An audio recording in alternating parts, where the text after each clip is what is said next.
Hello student, आपका हमारे YouTube channel पर स्वागत है। दोस्तों, आर.एस. प्री की साइंस एंड टेक्नोलॉजी की क्लास में आज हम अगले टॉपिक के बारे में अध्ययन कर रहे हैं, प्राकृतिक संसाधनों का संरक्षण। देखिए, इसको आराम से पढ़ेंगे और जिस तरह से हम अपने क्लासरूम में पढ़ते हैं उसी तरीके से हम इसको पढ़ते चलेंगे।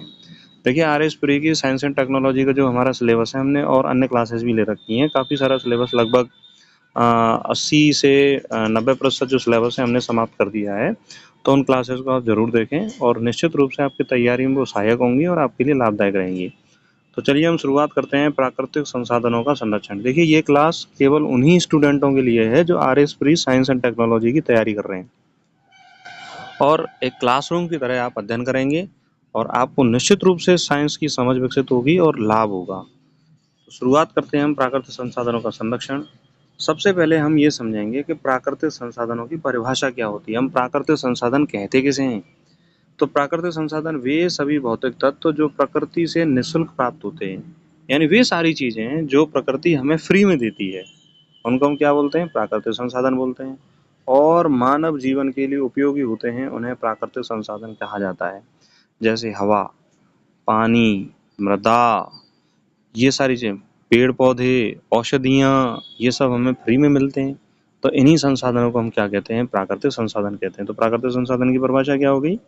वे सभी भौतिक तत्व जो प्रकृति से निःशुल्क प्राप्त होते हैं और मानव जीवन के लिए क्या होते हैं? उपयोगी होते हैं, उन्हें क्या बोलते हैं? प्राकृतिक संसाधन कहते हैं। तो डेफिनेशन भी हम बोल सकते हैं। चलिए आगे हम बात करें प्राकृतिक संसाधनों के प्रकार के बारे में बात करें। तो देखिए, नॉर्मली जो क्वेश्चन पूछा जाता है वो दो प्रकार के संसाधनों से पूछा जाता है। एक होते हैं नवीकरणीय संसाधन और दूसरे होते हैं अनवीकरणीय संसाधन। इनको हम पहले समझ लेते हैं। नवीकरणीय संसाधन का मतलब होता है कि ऐसे संसाधन जिनका उपयोग हम बार बार कर सकते हैं और ये कभी समाप्त प्रकृति में नहीं होंगे, इसीलिए इनको अक्षय ऊर्जा संसाधन कहा जाता है। क्या कहा जाता है? अक्षय ऊर्जा संसाधन कहा जाता है। और नवीकरणीय संसाधन को क्या बोलते हैं? अक्षय ऊर्जा संसाधन। और इसी को हम बोलते हैं गैर परंपरागत ऊर्जा संसाधन। देखिए, तीन नाम है इसके। एक नाम हो गया नवीकरणीय ऊर्जा संसाधन, और दूसरा हो गया अक्षय जो कभी खत्म नहीं हो सकते, तीसरा होगा गैर परंपरागत ऊर्जा संसाधन, समय के साथ इन्हें पुनः प्राप्त कर सकते हैं। और इसमें आते हैं जल, वायु, सूर्य, वन, ये सभी नवीकरणीय ऊर्जा संसाधनों के अंतर्गत आते हैं। दूसरे जो संसाधन है वो कौन सा है? अनवीकरणीय संसाधन। मतलब ऐसे संसाधन यदि इनका उपभोग पूरी तरह से एक बार कर लिया गया तो पुनः हम इन्हें प्राप्त नहीं कर सकते। यह सामान्यतः जीवाश्मीकरण प्रक्रिया से हमें प्राप्त होते हैं। तो इन संसाधनों को हम बोलते हैं परंपरागत संसाधन और इन्हीं को अनवीकरणीय संसाधन, और इन्हीं संसाधनों को हम बोलेंगे नॉन रिन्यूएबल संसाधन कहते हैं, यानी सीमित मात्रा में उपलब्ध हैं। और इन्हीं को जीवाश्मीय संसाधन भी कहते हैं। देखो, तीन नाम हो गए इसके। क्या नाम हो गया? अनवीकरणीय संसाधन, इसी का नाम हो गया जीवाश्मीय संसाधन, और इसी का नाम हो गया आपका परंपरागत ऊर्जा संसाधन। इसमें आते हैं कोयला, पेट्रोल, खनिज पदार्थ जो है, पेट्रोलियम जो पदार्थ हैं, वो सारे के सारे किसमें आते हैं? अनवीकरणीय संसाधन में। सामान्यतः पेपरों में क्वेश्चन यहाँ से नॉर्मली एग्जाम्पल के रूप में पूछ लिया जाता है, तो आप याद रखो, ये अच्छा क्वेश्चन है जो पेपर में पूछा जाता है। अब हम और संसाधनों के बारे में बात करें तो जैविक संसाधन होते हैं और अजैविक संसाधन होते हैं। जैविक संसाधन मतलब जो जीव जीवित हैं उनको हम संसाधन के रूप में यूज कर रहे हैं, उन्हें जैविक संसाधन कहेंगे। इसमें क्या आएंगे? पेड़ पौधे और जीव जंतु। अजैविक संसाधन जो निर्जीव स्रोतों से प्राप्त हैं, इसके अंदर आ जाएंगे जल, मिट्टी, खनिज, पीएच आ जाएगा इसी के अंदर, ताप आ जाएगा इसी के अंदर, आर्द्रता आ जाएगी इसी के अंदर। तो इनको हम क्या बोलते हैं? अजैविक संसाधन कहते हैं। तो इस तरह से हमने समझा संसाधन, नवीकरणीय संसाधन, अनवीकरणीय संसाधन, जैविक संसाधन और अजैविक संसाधन प्रकार के संसाधन प्रकृति में पाए जाते हैं। अब हम आगे बात करते हैं कि प्राकृतिक संसाधनों के अत्यधिक दोहन के क्या परिणाम होते हैं। यानी कि जो प्रकृति ने हमें निःशुल्क जो संसाधन उपलब्ध करा रखे हैं, हमने समय के साथ क्या किया? उनका अत्यधिक मतलब अति से ज़्यादा हमने उपभोग करना शुरू कर दिया, तो उसका दुष्परिणाम ये निकलेगा कि वो धीरे धीरे संसाधन क्या होंगे? समाप्त होंगे और कहीं ना कहीं प्राकृतिक संतुलन बिगड़ेगा। जब प्राकृतिक संतुलन बिगड़ेगा तो मनुष्य को या पूरे इस पृथ्वी पर रहने वाले जीव जंतुओं को प्राकृतिक आपदाओं का सामना करना पड़ता है। तो यहाँ पर हम पढ़ेंगे कि भाई प्राकृतिक संसाधन है, उनका ज़्यादा उपयोग यदि कर लिया जाता है तो उसके क्या नुकसान होते हैं। पारिस्थितिक असंतुलन में अभी अभी आपको बता रहा था कि प्राकृतिक नियम जो है वो बदल जाते हैं, तो हमें प्रकृति में उथल पुथल, जैसे जलवायु चक्र का जो है परिवर्तन हो जाएगा, या फिर सुनामी जैसी घटनाएं हमें देखने को मिलती हैं, या सूखे जैसी घटनाएं हमें देखने को मिलती हैं, अकाल की स्थितियां उत्पन्न होती हैं, या फिर अत्यधिक वर्षा वाली स्थितियां उत्पन्न हो जाती हैं। तो इस तरह से समुद्र के जल स्तर बढ़ने वाली जो स्थितियां हैं वो उत्पन्न हो जाती हैं। तो सबसे पहला प्रभाव रहेगा प्राकृतिक संसाधनों का यदि हमने अत्यधिक उपयोग कर लिया तो पारिस्थितिक असंतुलन हो जाएगा। दूसरा मैं अभी आपको बता रहा था, जलवायु में परिवर्तन हो जाएगा। जैव विविधता में क्या आएगी, कमी आएगी। जैव विविधता, देखो मैं चैप्टर पूरा टॉपिक पढ़ा चुका हूँ, उसको आप टॉपिक को देख लीजिए, बहुत अच्छा टॉपिक है, वहाँ से क्वेश्चन बाहर जाने की ना के बराबर संभावना है। तो जैव विविधता का मतलब होता है जीवों की विविधता, अलग अलग तरह के पौधे और अलग अलग तरह के जीव। अब जब हम संसाधनों का उपयोग ही कर लेंगे तो जीव भी तो कम हो जाएंगे। मान लीजिए हमने वनों को काट दिया तो उस वनों में रहने वाले जीव भी तो, जो जंतु हैं जो उस वन में रह रहे थे, उनकी जनसंख्या भी तो कम होगी, तो जैव विविधता में क्या हो जाएगी, कमी हो जाएगी। एक ये दुष्प्रभाव रहेगा।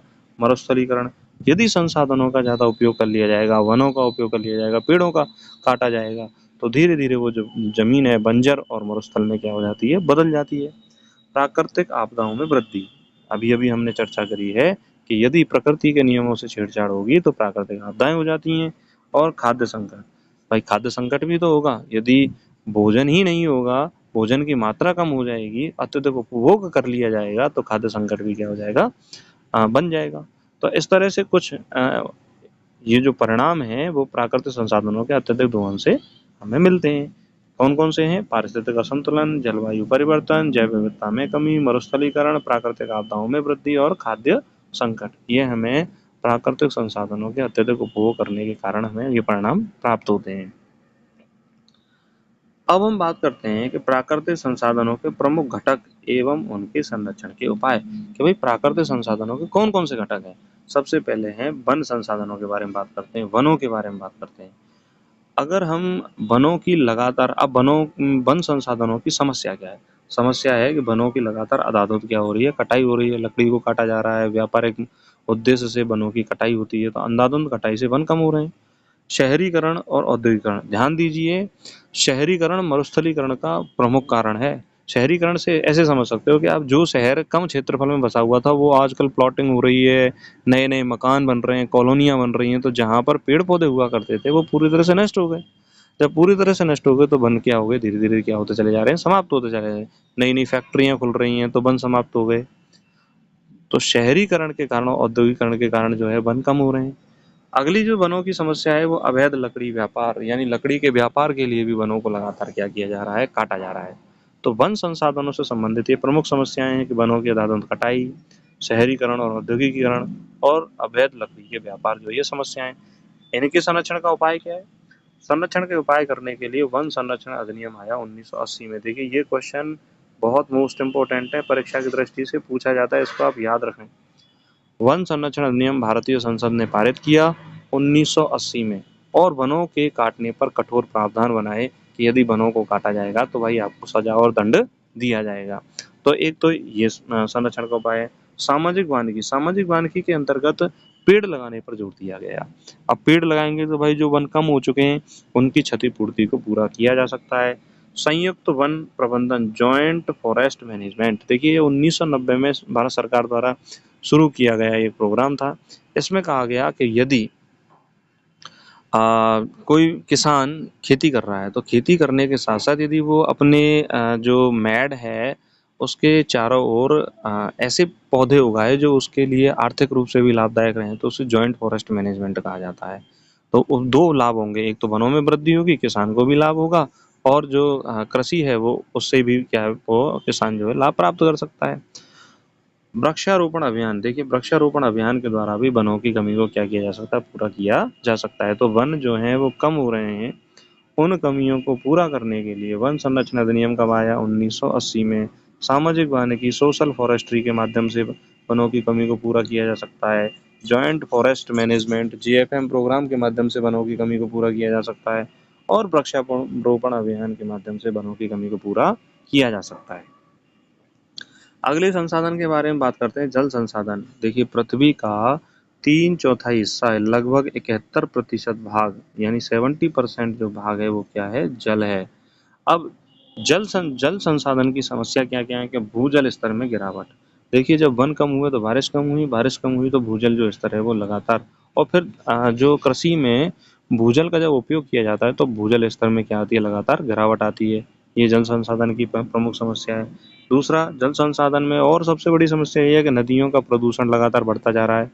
अब जब नदियों का प्रदूषण लगातार बढ़ता जा रहा है तो वह पानी जो है, नदियों का पानी है, वो पीने के काम नहीं आएगा। सिंचाई में भी वो क्या करेगा, दूषित परिणाम लाएगा। तो यह भी एक समस्या है। और वर्षा जल का अपव्यय, यानी कि हमारे यहाँ भारत में आज भी वर्षा जल के स्टोरेज की कोई भी ऐसी विधि जो है वो प्रचलित नहीं है जिससे वर्षा जल को जो है वो यूज़ किया जाए। तो वर्षा जल के एक्स्ट्रा जो खर्चे के कारण भी, मिसयूज़ के कारण भी क्या है, समस्या बनी हुई है। इस समस्या का समाधान क्या है? इसके संरक्षण के उपाय के बारे में बात करें तो वर्षा जल संचय, रेन वाटर हार्वेस्टिंग, यानी कि हम अगर वर्षा के जल को संरक्षित कर लें, जैसे रेगिस्तान वाले इलाकों में इस विधि का सबसे ज़्यादा उपयोग किया जाता है, तो हम कहीं न कहीं पानी की समस्या को क्या कर सकते हैं, पूरा कर सकते हैं। जल पुनर्भरण कुएँ, यानी कि ऐसे कुएँ बनाएँ जिनमें जल दोबारा डाला जाएगा तो ज़मीनी जल स्तर जो है वो बढ़ जाएगा। सूक्ष्म सिंचाई प्रणाली, ड्रिप एंड स्प्रिंकल इरिगेशन, देखिए ये सबसे बूंद-बूंद सिंचाई पद्धति कहते हैं इसको। अगर आपसे पूछा जाए कि भाई सबसे प्रभावशाली जो सिंचाई पद्धति होती है वो कौन-सी होती है? तो वो यही होती है, drip and sprinkle irrigation system, सूक्ष्म सिंचाई पद्धति सबसे प्रभावशाली पद्धति होती है। और नदी पुनर्जीवन परियोजनाएँ, जैसे नमामि गंगे प्रोग्राम शुरू किया गया था, गंगा प्रोजेक्ट शुरू किया गया है, यमुना प्रोजेक्ट शुरू किया गया है। और ये जो नदियों के यदि हम साफ सफाई करें, प्रदूषण को कम कर दें, तो भी हम क्या कर सकते हैं, बहुत हद तक जल की समस्या से क्या कर सकते हैं, निजात हम पा सकते हैं। आगे हम बात करें राजस्थान के संबंध में, यदि हम बात करें तो मुख्यमंत्री जल स्वावलंब अभियान के द्वारा राजस्थान में जल संरक्षण की विधियों का क्या किया जा रहा है, उपयोग किया जा रहा है। तो काफ़ी हद तक जल समस्या को निपटारा किया जा रहा है। जोहड़ जोहड़, बावड़ी, कुंड, टाँके, कुएँ जैसी परंपरागत संरचनाओं द्वारा जल संरक्षण किया जा रहा है। जल जो स्रोत है उनका पुनरुद्धार किया जा रहा है। तो राजस्थान में आप देखते हो कि भाई जोहड़ के माध्यम से, बावड़े, कुएँ, टाँके के माध्यम से जलों का क्या किया जाता है, संरक्षण किया जाता है। क्योंकि पानी की वैसे ही कमी है। अब पानी की कमी है तो भाई पानी का उपयोग जो है वो तरीके से किया जाएगा, और जब पानी का उपयोग तरीके से किया जाएगा तभी तो हमें अच्छी तरह से उसके परिणाम प्राप्त होंगे। तो ये सारी चीज़ें हम कर रहे हैं जिससे कि जल का क्या हो, संरक्षण हो।